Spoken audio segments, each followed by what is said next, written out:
पहलवा लोग कहा कि आहिर के बुद्धि 12 बजे खुलेला भाई जाने कि का बतियई हैं। आपको बता दूं साथी, ये ओम प्रकाश राजभर के नाम का चुनाव है। इस चुनाव को दारा चौहान नहीं, ओम प्रकाश राजभर लड़ रहा है। इसको चुनाव को हमको आपको मिलकर के जीतना है। काम को और आसान किया जाए। हमको एकता की जरूरत है। कहते थे कि आहिर का बुद्धि 12 बजे खुला रहना, अब तक 4 बजे भोरवे में खुल जाए। ना जाने तुरंत घबरा मत तोड़ो, जितना धोखा हम देले हुए हमारे नेतन के ओकर ब्याज सहित गतिविधि ब्याज सहित तो हम लौटा के हम सही ना पहुंचा देली तो सर अपने माँ बाप का बेटा नहीं। घबरा मत, हवा चुनाव मैदान में हम उत्तर प्रदेश हमेशा सुर्खियों में रहता है किसी न किसी वजह से। ऐसा ही इस बार यूपी में घोसी उपचुनाव को लेकर हुआ। घोसी चुनाव सबसे चर्चित और सबसे हाईलाइट चुनाव था। यूपी के घोसी से ही सपा के टिकट से दारा सिंह चौहान पिछली बार विधायक बने थे। विधायक तो बन गए, लेकिन उनको एहसास हुआ कि विधायक बनने से क्या होगा, हाथ में पावर भी तो होना चाहिए। उन्होंने विधायकी पद से इस्तीफा दे दिया। उन्होंने फिर बीजेपी का दामन थाम लिया। अब तो वह सीट खाली हो गई। घोसी का सीट खाली होने के बाद चुनाव आयोग ने तारीख तय कर दी, 5 सितंबर। इसी तारीख को चुनाव होना था। बीजेपी ने दारा सिंह चौहान को अपना प्रत्याशी बनाकर मैदान में उतारा, उसी घोसी सीट से जहां से पहले विधायक थे। उसी सीट पर समाजवादी पार्टी ने सुधाकर सिंह को अपना टिकट देकर मैदान में उतारा। वह दिन आ ही गए और प्रचार प्रसार का प्रक्रिया तेज गति से चलने लगा।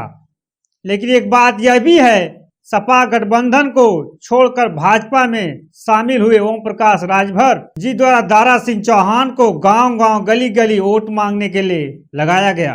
प्रचार प्रसार का प्रक्रिया बहुत तेज गति से चलने लगा। समाजवादी पार्टी भी अपनी तरफ से प्रचार प्रसार करने लगी। वहां पर पूर्व मुख्यमंत्री अखिलेश यादव ने भी प्रचार किया। अखिलेश यादव की घोसी में एक सभा भी हुई और वर्तमान सरकार के मंत्री और विधायक दारा सिंह चौहान को जिताने के लिए प्रचार प्रसार में लग गए। घोसी सीट पर 2 ही पार्टियों की लड़ाई थी। चुनाव एक तरफ बीजेपी और एक तरफ समाजवादी पार्टी। समाजवादी पार्टी को इंडिया गठबंधन का समर्थन था। उधर बीजेपी के लिए मुख्यमंत्री से लेकर तमाम मंत्री विधायक दारा सिंह चौहान के लिए प्रचार प्रसार कर रहे थे। अगर इस घोसी चुनाव को लेकर कोई चर्चित था तो वह थे ओपी राजभर, जो हमेशा सुर्खियों में रहते हैं। राजभर जी हमेशा अपने बयानों से टीवी अखबार की सुर्खियां बने रहते हैं।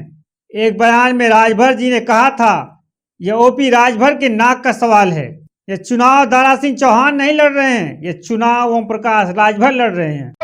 आपको बता दूं साथी, ये ओम प्रकाश राजभर के नाम का चुनाव है। इस चुनाव को दारा चौहान नहीं, ओम प्रकाश राजभर लड़ रहा है। इसको चुनाव को हमको आपको मिलकर के जीतना है।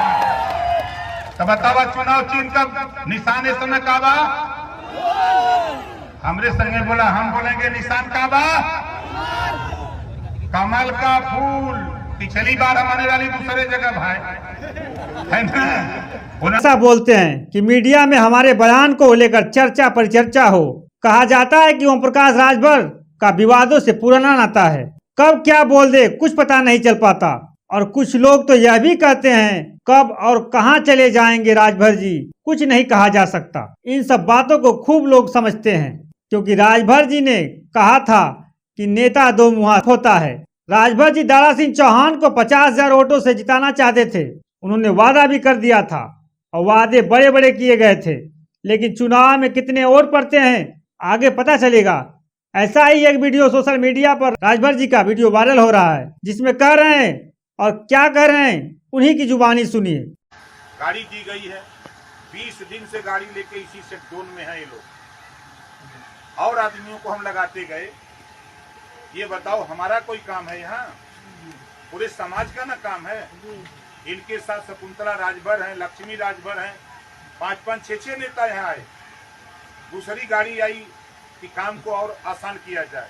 मात्र हमको 61 आदमी की जरूरत थी आज, मात्र 61 आदमी की मुझे जरूरत थी। 20 दिन में ये लोग 61 आदमी नहीं तैयार कर पाए। बताओ हमारी कमी है? हम किसके बूते लड़ाई लड़ेंगे? हम गीता जी पर विश्वास न करें, शकुंतला जी पर विश्वास न करें, आप पर न विश्वास करें तो किस पे करें? अभी तो ये तो हमको धोखा देने का काम न हो रहा है।